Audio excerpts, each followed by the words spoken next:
Well good afternoon to everyone. ಈಗಾಗಲೇ ನಾವು ವಾಟ್ಸಪ್ನಲ್ಲಿ ಸೆಕೆಂಡ್ ಚಾಪ್ಟರ್ ಬಗ್ಗೆ ಕ್ವಶನ್ ಅನ್ನು ಕಳಿಸಿದ್ವಿ. ಸೊ ಆ ಫಸ್ಟ್ ಪ್ರಾಬ್ಲಮ್ ಬಂದ್ಬಿಟ್ಟಿಲ್ಲಿ ಪ್ರಸನ್ನ ಆ್ಯಂಡ್ ಪ್ರವೀಣ್ ಅಂತ ಹೇಳಿ ಈಗಾಗಲೇ ನಾವು ನೋಡಿದ್ವಿ. ಅದ್ರ ಬಗ್ಗೆ ನೀವು ನಮಗೆ ಪ್ರಾಬ್ಲಮ್ ಬರ್ಕೊಡಿ ಅಂತ ಕೂಡ ಹೇಳಿದ್ವಿ. ಸೊ ಅದ್ರ ಸೊಲ್ಯೂಷನ್ ನೋಡ್ತಾ ಇದ್ದೀವಿ ಇಲ್ಲಿ. ಸೊ ಇಲ್ಲಿ ಇಬ್ಬರು ಜನ ಪಾರ್ಟ್ನರ್ಸ್ ಅದರಪ್ಪ, ಯಾರಪ್ಪ? ಪ್ರಸನ್ನ ಮತ್ತು ಪ್ರವೀಣ್. ಒಂದು ಸಂಸ್ಥೆಯಲ್ಲಿ ಪಾಲುದಾರಿಕೆ ಒಪ್ಪಂದದಲ್ಲಿ ಪಾಲುದಾರ ನಡುವೆ ಒಪ್ಪಂದ ಏನಾಗಿರ್ತದಪ್ಪ ಅಂದ್ರೆ ಸಂಸ್ಥೆಯಲ್ಲಿ ಏನೋ ಲಾಭ ಆಗಲಿ ಏನೋ ನಷ್ಟ ಆಗಲಿ ನಾವು ಹಾಕಿರ್ತಕ್ಕಂಥ ಬಂಡವಾಳದ ಮೇಲೆ ಅಥವಾ ನಾವು 50% ಕೂಡ ಹಂಚ್ಕೊಳ್ಬಹುದು ಅಂತೇಳಿ ಅವರಲ್ಲಿ ಅಗ್ರಿಮೆಂಟ್ ಅಥವಾ ಒಪ್ಪಂದ ಆಗಿರ್ತದೆ. ಸೊ ಇಲ್ಲಿನ ಪಾಲುದಾರರ ಕೂಡಲೇ ಸಂಸ್ಥೆ ಮೇಲೆ ಅವ್ರು ಹಾಕಿರ್ತಕ್ಕಂಥ ಬಂಡವಾಳ ಪ್ರಕಾರ ಅವರ ಅಧಿಕಾರ ಅಥವಾ ಹೊಣೆಗಾರಿಕೆಯನ್ನು ಹೊಂದಿದಾಗ ಅವರು ತಮಗ ವೈಯಕ್ತಿಕ ಅಥವಾ ಪರ್ಸನಲ್ ಯೂಸ್ ಅಂತ ಹೇಳಿ ಕರಿತೀವಿ. ಬೇಕಾದಾಗ ಹಣವನ್ನು ಸಂಸ್ಥೆಯಿಂದ ಎನಿ ಟೈಮ್ ಅವ್ರು ವಿಡ್ರಾ ಮಾಡಬಹುದು ಆ ಸಂಸ್ಥೆಯಿಂದ. ಬಟ್ ಇಲ್ಲಿ ಸಂಸ್ಥೆಯಿಂದ ತೆಗೆದುಕೊಂಡಿರ್ತಕ್ಕಂಥ ಹಣದಿಂದ ಪಾಲುದಾರಿಗೆ ಏನೋ ಲಾಭ ಆಗ್ತದೆ, ಅವ್ರೇನೋ ಸ್ವಂತ ಉಪಯೋಗಕ್ಕೆ ಬಳಕೆ ಮಾಡ್ತಾರೆ. ಬಟ್ ಸಂಸ್ಥೆಗೆ ಏನು ಲಾಭ? ಅದರಿಂದ ಸಂಸ್ಥೆಗೂ ಏನಾದ್ರೂ ಕೂಡ ಲಾಭ ಬೇಕು. ಯಾಕಂದ್ರೆ ನಾವು ಈ ಸಂಸ್ಥೆ ಓನರ್ ಕೂಡ ಪ್ರತಿ ಸಲ ನಾವು ಹಣ ತೆಗೆದುಕೊಂಡು ಹೋಗ್ತಾ ಇದ್ದಾಗ ಸಂಸ್ಥೆಯಿಂದ ಹಣ ಕಡಿಮೆ ಆಗ್ತದೆ ಹೊರತಾಗಿ ಜಾಸ್ತಿ ಅಂತೂ ಆಗಂಗಿಲ್ಲ. ಆ ಹಣವನ್ನ ನಾನು ಬಳಕೆನ ಮಾಡಿರ್ಬೇಕು, ಅದರಿಂದ ಸಂಸ್ಥೆಗೂ ಕೂಡ ಲಾಭ ಆಗಿರ್ಬೇಕು. ಹೌದಾ? ಅದಕ್ಕೋಸ್ಕರ ಪಾಲುದಾರಿಗೆ ಅವ್ರು ಏನ್ ಮಾಡ್ತಾರಪ್ಪ ಅಂದ್ರೆ ಒಂದು ಒಪ್ಪಂದ ಮಾಡಿಕೊಡ್ತಾರೆ. ನನಗೆ ಎಷ್ಟು ಹಣ ಬೇಕಂತ ನಾನು ನನ್ನ ಬಂಡವಾಳದ ಪ್ರಕಾರ ನಾನು ತೆಗೆದುಕೊಳ್ತೇನೆ, ನಿನಗೆ ಎಷ್ಟು ಹಣ ಬೇಕು ನಿನ್ನ ಬಂಡವಾಳದ ಪ್ರಕಾರ ಹೂಡಿಕೆ ಮಾಡಿದ ಪ್ರಕಾರ ನೀನು ಹಣ ತೆಗೆದುಕೊಡು. ಬಟ್ ಇಲ್ಲಿ ಏನ್ ಮಾಡ್ಬೇಕಪ್ಪ ಅಂದ್ರೆ ನಾವು ತೆಗೆದುಕೊಂಡಿರ್ತಕ್ಕಂತಹ ಹಣಕ್ಕೆ ನಾವು ಬಡ್ಡಿ ಅಥವಾ ಇಂಟ್ರೆಸ್ಟ್ ಅನ್ನ ಕಟ್ತಾ ಹೋದ್ರೆ ಸಂಸ್ಥೆಗೆ ನಮ್ಮ ಹಣ ಮತ್ತೆ ಡಬಲ್ ಆಗ್ತಾ ಕೂಡ ಹೋಗ್ತದ.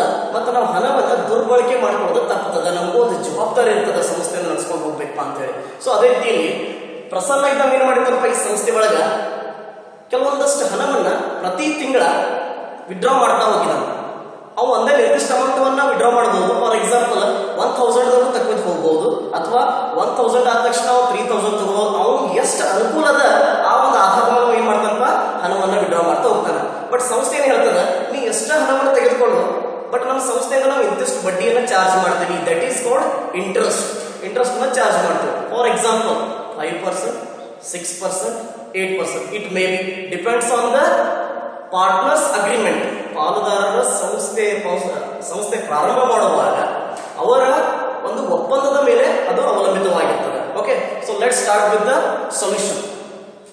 ಪ್ರಸನ್ನ ಏನ್ ಮಾಡ್ತೀವಿ ಇಲ್ಲಿ ಪ್ರತಿ ತಿಂಗಳ ನೋಡ್ರಿ 1/6/2013 ಏನು ವಿಡ್ರಾ ಮಾಡಿದ್ವಿ? ಎಷ್ಟು ಅಮೌಂಟ್ ವಿಡ್ರಾ ಮಾಡಿದಪ್ಪ? 4000 rupees ಅಮೌಂಟ್ ಅನ್ನು ವಿಡ್ರಾ ಮಾಡಿದ್ವಿ. ನೆಕ್ಸ್ಟ್ ಮತ್ತೆ ನೋಡಿ ಇಲ್ಲಿ ಎಷ್ಟು ಮಂತ್ ಗ್ಯಾಪ್ ಆಗ್ಯಾವ ನೋಡಿ. 6ನೇ ತಿಂಗಳ 4000 ತೆಗೆದುಕೊಂಡ ತಕ್ಷಣ ನೆಕ್ಸ್ಟ್ 9ನೇ ತಿಂಗಳು ಹೋಗ್ಯಾನ. ಅಂದ್ರೆ ಎಷ್ಟು ತಿಂಗಳು ಬಿಟ್ಟಾನಪ್ಪ? 2 ತಿಂಗಳು ಬಿಟ್ಟಾನ. 7, 8 2 ತಿಂಗಳಾದ್ಮೇಲೆ ಮತ್ತೆ 9ನೇ ತಿಂಗಳಕ ಯಾವ ತಾರೀಕು ತಗೊಂಡನಪ್ಪ? 30 ತಾರೀಕು ತಗೊಂಡ, ಅಂದ್ರೆ ತಿಂಗಳದ ಕೊನೆಯ ದಿನಾಂಕ. ನೆಕ್ಸ್ಟ್ ಬರೋಣ ಮತ್ತೆ 9ನೇ ತಿಂಗಳಾದ ತಕ್ಷಣ 1 ಮಂತ್ ಗ್ಯಾಪ್ ಮಾಡಿ 11ನೇ ತಿಂಗಳಿಗೆ ಅಮೌಂಟ್ ತೆಗೆದುಕೊಂಡಾನ. ಯಾವ ತಾರೀಕಪ್ಪ? 30 ತಾರೀಕಿಗೆ 2000 ಅಮೌಂಟ್ ಅನ್ನ ತೆಗೆದುಕೊಂಡಾನ. ನೆಕ್ಸ್ಟ್ ಬರೋಣ 12ನೇ ತಿಂಗಳಾದ ತಕ್ಷಣ ಇದು 2013ನೇ ಸಾಲಿನಲ್ಲಿ ಇವನ ತೆಗೆದುಕೊಂಡಿರ್ತಕ್ಕಂಥ ಹಣ. ಅಲ್ಲಿಗೆ ಮುಗಿಯಿಲ್ಲ. ನಮ್ದು ಅಕಾಡೆಮಿಕ್ ಇಯರ್ ಎಂಡ್ ಆಗೋದವರಪ್ಪ. ಸೊ ನಾವು ಅಸೆಸ್ಮೆಂಟ್ ಇಯರ್ ಅಂತ ಕರಿತೀವಿ, ಫಿನಾನ್ಷಿಯಲ್ ಇಯರ್ ಅಂತ ಹೇಳಿ ಕರಿತೀವಿ.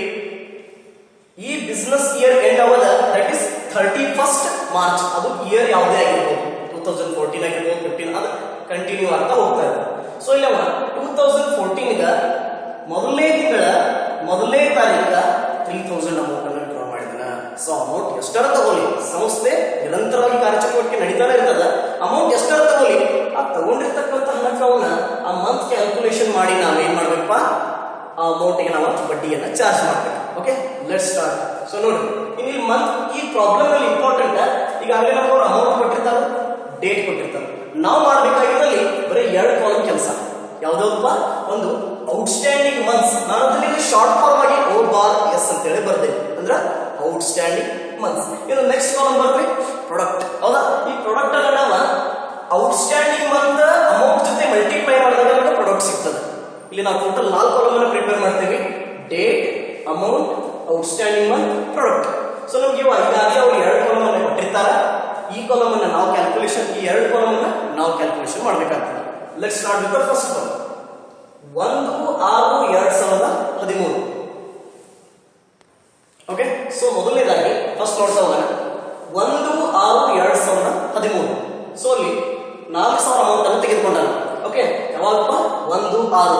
ನಾವು ಈ 2 ಅಂಶವನ್ನ ಗಮನದಲ್ಲಿಡಬೇಕು. ಅಮೌಂಟ್ ಯಾವ ತಿಂಗಳಲ್ಲಿ